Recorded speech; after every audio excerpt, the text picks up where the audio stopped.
Украин улс байлдааны ажиллагааг хэсэглэн зогсоох саналтай байна. Иран бүгд найрамдах Датад улс Орос улбаны улсын хамтарсан тэнгисийн цэргийн бэлтгэл сургуульд эхэллээ. Бүгд найрамдах Датад улс дэлхийд технологиороо тэргүүлэгч улс болохыг зоримжлээ. Польш улс Европын холбоо Украин улсад хангаж байгаа хиймэл дагуулын интернет үйлчилгээг төрөлжүүлэх саналтай байна. Арим дэргэв зочтой Тэнгэр телевизийн гадаад мэдээний хөтөлбөр эхэлж байна. Та бүхэнд олон улсад өрнөж байгаа онцлог үйл явдлаас цагийн мэдээлэл хүргье.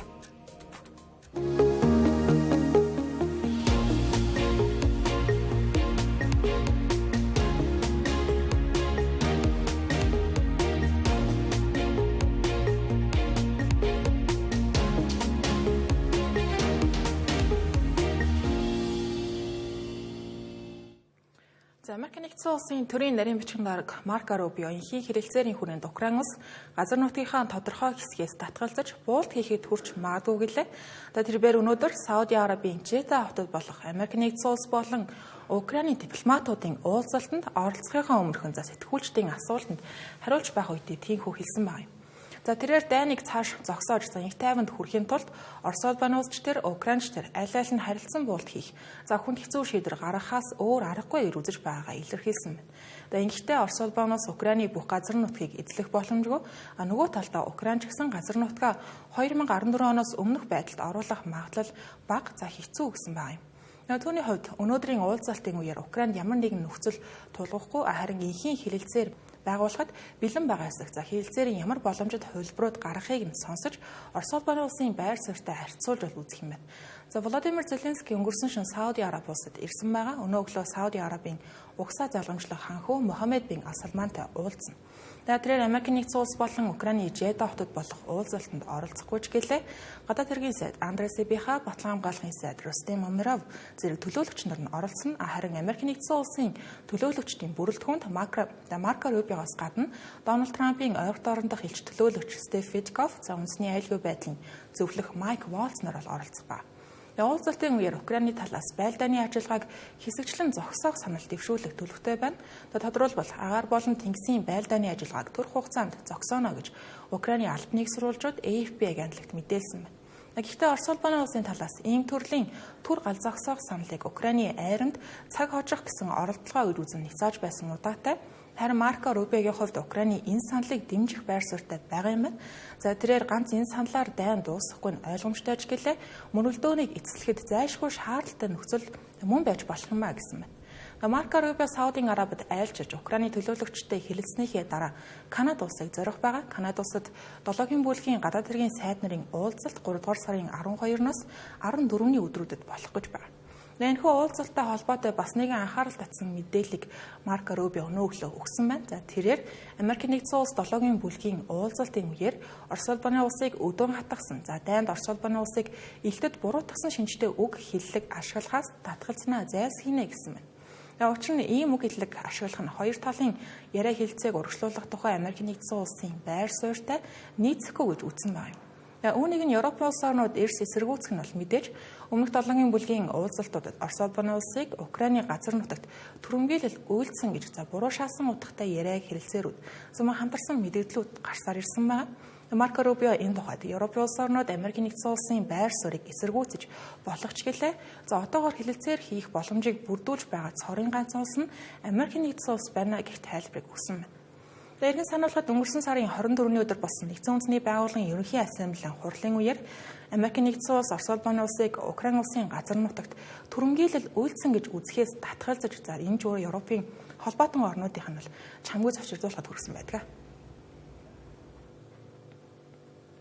Иран хятад Орос улбаны улсын Оманы булан дахь тэнгисийн цэргийн хамтарсан жил тутмын бэлтгэл сургуульд даваа гарагт эхэлсэн байна. Энэ гурван улсын батлан хамгаалах аюулгүй байдлын хамтын ажиллагаа улам батжиж байгааг харуулсан үйл явдал боллоо. Чабахар бомбын ойролцоо явагдаж байгаа энэхүү аюулгүй байдлын бүс 2025 нэртэй цэргийн сургуультыг 2019 оноос хойш талууд 5 дахь удаага зохион байгуулж байгаа нь энэ. Америкийн нэгдсэн улсын ерөнхийлөгч Дональд Трамп сургуультай холбоотой сэтгүүлчдийн асуултанд хариулж байх үедээ огтхонч санаа зовох зүйл бишээ гэж үзэж байгаагаа илэрхийлсэн байна. За ингэхдээ Иран хятад Орос улбаны улсын цэргийн хүчин Америкийн нэгдсэн улсаас илүү гарч чадахгүй гэж Fox News сувгийн сэтгүүлчид ярьцлага үедээ хэлсэн байна. Энэхүү хамтарсан тэнгисийн цэргийн сургуульд нь Америкийн нэгдсэн улсын тэнгис далай дахь хүч нөлөөг тэнцвэржүүлэх, гурван улсын харилцаа холбоог бэхжүүлэх зорилготой гэж ажиглагч нар үзэж байна. Сургуульд болж байгаа Оманы хоолой нь Энэтхэгийн далай болон Хормузын хоолойг холбосон дэлхийн газрын тосны худалдаанд онцгой ач холбогдолтой бүс нутаг байна. Сургуультад нийтдээ 15 байлдааны хөлөг онгоц, дэмжлэг үзүүлэх усан онгоц, их бууны зай болон нислэг тэргүүд ашиглагдана гэж ТАСС агентлаг Орос улбаны улсын батлан хамгаалахын яамны мэдээллийг иш татан мэдээлсэн байна. Азербайджан, Өмнөд Африк, Оман, Казахстан, Пакистан, Катар, Ирак, Арабын нэгдсэн Эмират зэрэг улсууд сургуультад ажиглагчийн үүргээр оролцох юм байна. Иран, Хятад, Оросын харилцаа холбоо сүүлийн жилүүдэд илт сайжирч байгааг олон улсын улс төрийн шинжээчид хэлж байдаг. Украины дан эхэлснээс түүнчлэн өнгөрсөн 12 дугаар сард Сирт Башар Асадын дэглэм унснаас хойш хугацаанд Орос улбаны улс болон Ираны хувьд харилцаа холбоогоо бат бөх авч явах нь зайлшгүй шаардлагатай зүйлсийн нэг болоод байна. Украины дайны нөхцөл байдал Хятад Оросын эдийн засгийн харилцаа холбоог сайжрахад хүчтэй нөлөөлсөн байгаа. Хоёр улсын хоорондох гадаад худалдаа сүүлийн 3 жилийн хугацаанд огцом нэмэгдснээс харж болно. Европын улс орнууд Хятадыг Орос руу дэвсгийн тусламж үзүүлдэг гэж хардах нь бий. Түүнчлэн Хятад улс нь 2023 онд Иран болон Сауди Арабын хоорондын дипломат харилцааг сэргээхэд чухал үүрэг гүйцэтгэж байсныг дурдхан зүйтэй юм. Дараагийн мэдээг хүргэе.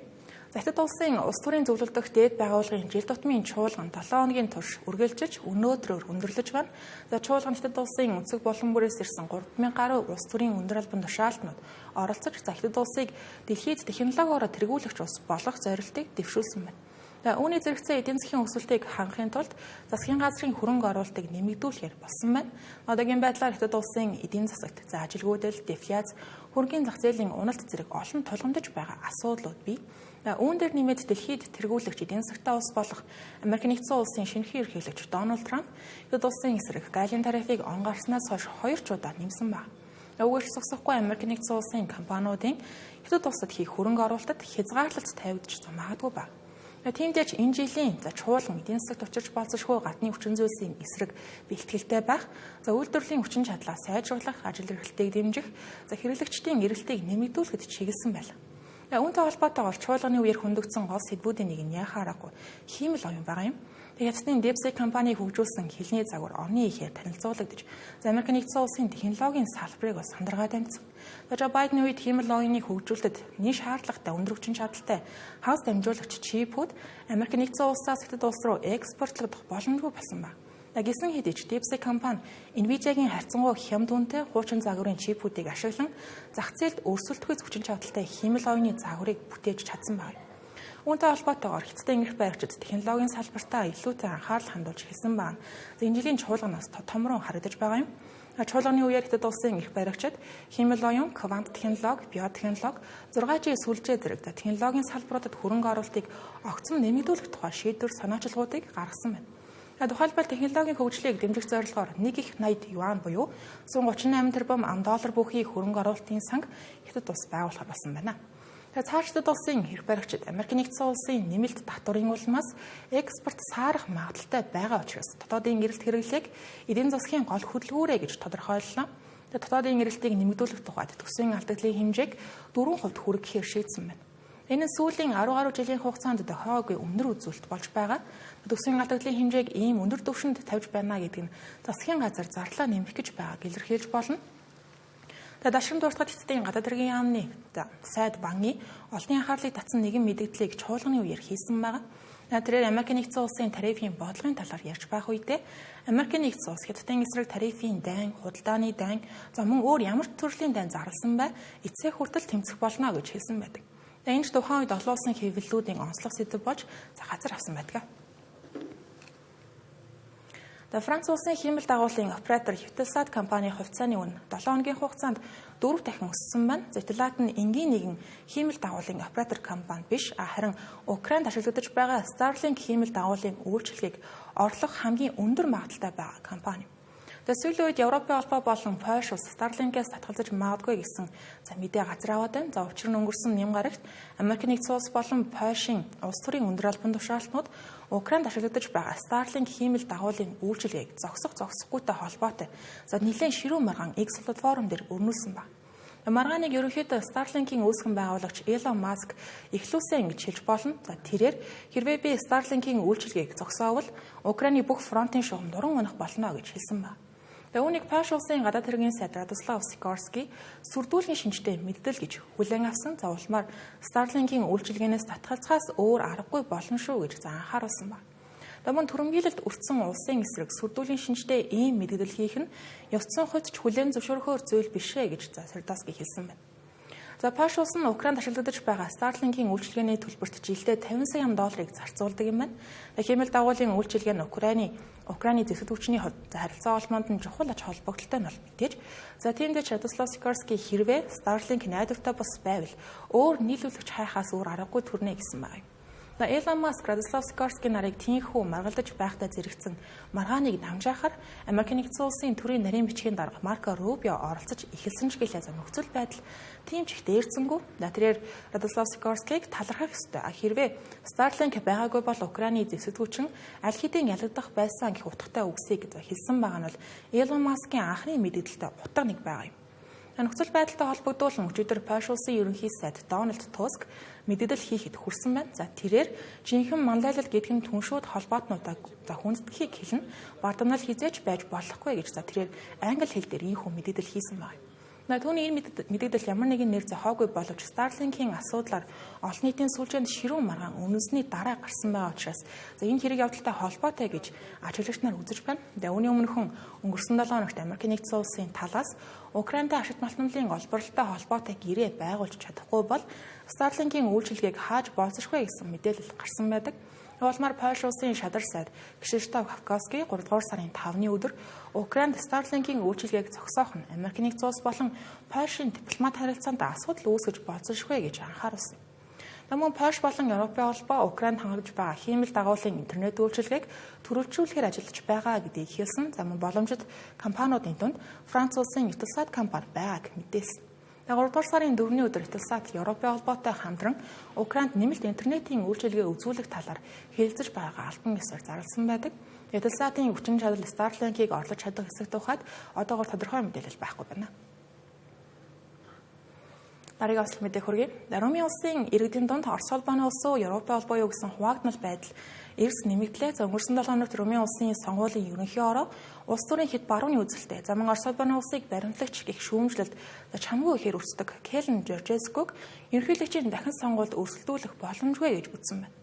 Тэрээр үүнийг эсэргүүцэж өнөөдөр үндсэн хуулийн шүүхэд давж заалтахаар болсноо зарлалаа. Шүүх 48 цагийн дотор шийдвэр гаргах ёстой байна. Өнгөрсөн 7 хоногийн сүүлчээр түүний дэмжигчид нийслэл Бухарест хотнод цуглаж төрийн талбайгаа намруулан бидний сүүлчийн найдар бол хувьсгал гэх урай баримт чигсэн байсан. Зарим жагсагчид цагдаа нар руу чулуу шидэж хэвлэлийн машиныг онхоллуулж шатаасан тохиолдолж гарсан байгаа. Улмаар Келен Жоржеск өчигдөр өөрийн Facebook хуудасаараа дамжуулан дэмжигч нартай хандаж жагсаал цуглааны үеэр үүмээ самманд дэгдэхгүй байж 50 жагсаал өрнүүлэхийг уриалсан байна. Келен Жоржеск өнгөрсөн жилийн 12 дугаар сард болсон ерөнхийлөгчийн сонгуулийн эхний шатанд ялалт байгуулсан ч гэлээ үндсэн хуулийн шүүх сонгуульд гадны нөлөө орсон гэж үзсний улмаас хүчингүй болгосон. Тодорхойлбол Румыны прокурорууд Орос улбаны улсын эрх баригчид Келен Жоржескогийн компанид ажлыг захин орчинд зохион байгуулалттайгаар дэмжсэн гэж үзэн холбогдох баримт нотлохоонуудыг шүүхэд хүргүүлсэн байдаг. Жоржескогийн хувьд ялалт байгуулахад тун ойрхон байсан сонгуул нь тийхүү хүчингүй болж байгаа нь сэтгэл дундуур байх зүйл гэдэг нь бол мэдээж одоогийн байдлаар Келен Жоржескогийн эсрэг мөрдөн байцаалтад үргэлжилж байгаа. Өнгөрсөн сард прокурорууд Жоржескогийн эсрэг үндсэн хуулийн эсрэг үйл ажиллагаанд дураалсан фашист бүлгүүдийг дэмжсэн сонгуулийн хандив хөрөнгийн мэдүүлэгт худал мэдээлэл өгсөн гэх үндэслэлүүдээр эрүүгийн хэрэг үүсгэсэн байна. Өнгөрсөн хугацаанд Келен Жоржеско Орос улбаны улсын ерөнхийлөгч Владимир Путиний бодлого шийдвэрүүдийг нааштай хүлээж авдаг, Украины тусгаар тогтнолыг эргэлзээтэй гэж үздэг зэрэг нээлттэй илэрхийлж байсан хүн. Гэхдээ өөрийгөө Орос улбаны улсыг баримтлагч, дэмжигч гэж тодорхойлохоос зайлсхийдэг байна. Түүнийг давж заалтах хүсэлтийн шүүх хүлээн авах гэсэн нь одоогоор тодорхойгүй байна. Хэрвээ нөхцөл байдал хүндрэгвэл Келен Жоржескогийн дэмжигчдийн жагсаал цуглааны цар хүрээ нэмэгдэж болзошгүй байна. Ерөнхийлөгчийн дахин сонгуул болоход одоогийн байдлаар 2 сарч хүрэхгүй хугацаа үлдсэн маань сонгуулийн эхний шат 5 дугаар сарын 4-ний өдөр болно гэж сонгуулийн ерөнхий ороо зарласан. Гэхдээ эхний шатанд хинч олонхын санал авч чадахгүй бол 5 дугаар сарын 18-ны өдөр 2 дахь шатны санал хураалт болох ба. За мөн ерөнхийлөгчийн сонгуульд нэвтрэх хүсэлтийг 3 дугаар сарын 15-ны шөнө дуустал хүлээн авахар товлогдсон байна. Цэнгэр телевизийн гадаад мэдээний хөтөлбөр үргэлжилж байна. Хөтөлбөрийн хэсэгт бид зарим мэдээллийг товчоор хүргэх болно.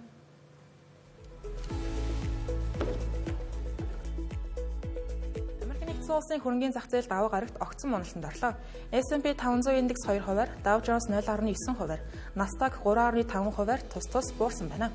Энэхүү уналт нь Америк нэгдсэн улсын ерөнхийлөгч Дональд Трамп эдийн засгийн уналт үнийн өсөлтийн талаар тодорхой байр суурь илэрхийлэхээс зайлсхийсэнтэй холбоотой гэж шинжээчид үзлээ. Олон улсын хөрөнгө оруулагчид Америк нэгдсэн улсын тарифын бодлого дэлхийн дундаж эдийн засгийн өсөлтөнд сөргөөр нөлөөлж болцсохгүй хэмээн болгоомжилж байна. Европын улс орнууд газын зурвасыг сэргээн босгох Арабын орнуудын бэлтгэсэн төлөвлөгөөг дэмжиж байгааг би илэрхийллээ. Уг төлөвлөгөөг Египт улс боловсруулж өнгөрсөн 7 хоногт Арабын лигийн дээд хэмжээний уулзалтын үеэр тэмцсэн байдаг. Нийтдээ 53 тэрбум $, өртөгтэй энэхүү төлөвлөгөөний хүрээнд Палестинчуудыг газар нутгаас нь албан нүүлэхгүйгээр сэргээн босгох зорилготой юм. Израиль болон Америк нэгдсэн улсын ерөнхийлөгч Дональд Трамп энэхүү төлөвлөгөөг эсэргүүцэж Палестинчуудыг ойролцоох улс орнууд руу нүүлгэн шилжүүлэх саналтай байгаа гэдгээ илэрхийлсэн. Сирийн төр засгийн газар нутгийн хойд бус нутагт эрх мэдлээ тогтоосон курдуудын бүлэглэлтэй хилцэлд хүрчээ. Хилцлийн хүрээнд курдуудын бүлэглэл Сирийн айрамд нэгдэж нутгийн хойд бус нутагт гал зогсохоор болж байна. Грек Сирийн төр ерөнхийлөгч Ахмад Ашара болон курдуудын Сирийн ардчилсан хүчний командлагч Маслам Абдинар үзгэлжээ. Энэхүү хэлэлцээр хэрэгжүүл Сирийн ихэнх нутаг нэг засаглалын дор нэгдэж улс төрийн нөхцөл байдал докторжих боломжтой гэж ажиглагч нар үзэж байна. Дэлхийд дахинах тэрбумтнуудын жагсаалтыг тэргүүлдэг Elon Musk-ийн хөрөнгө 2025 он гарснаас хойш $132 тэрбум буурлаа. Өнөөдрийн байдлаар түүний хөрөнгө $319 тэрбум орчимд хэлбэлзэж байна. Тэрээр 2024 оны 12 дугаар сард $486 тэрбум хөрөнгөтэй болж $400 тэрбум давсан хөрөнгөтэй дэлхийн анхны хүн болж байсан мэлээ. Гэвч Америк нэгдсэн улсын засгийн газрын үр ашигыг сайжруулах газрын даргын хувьд Elon Musk-ийн гаргаж байгаа бодлого шийдвэрүүд олон нийтийн дургуутслыг хүргэж улмаар түүний хамаарал бүхий компаниудын хувьцааны ханшийг унагжээ. Цэнгэр телевизийн гадаад мэдээний хөтөлбөр та бүхэнд хүрэлээ. Анхаарлаа хандуулсан баярлалаа.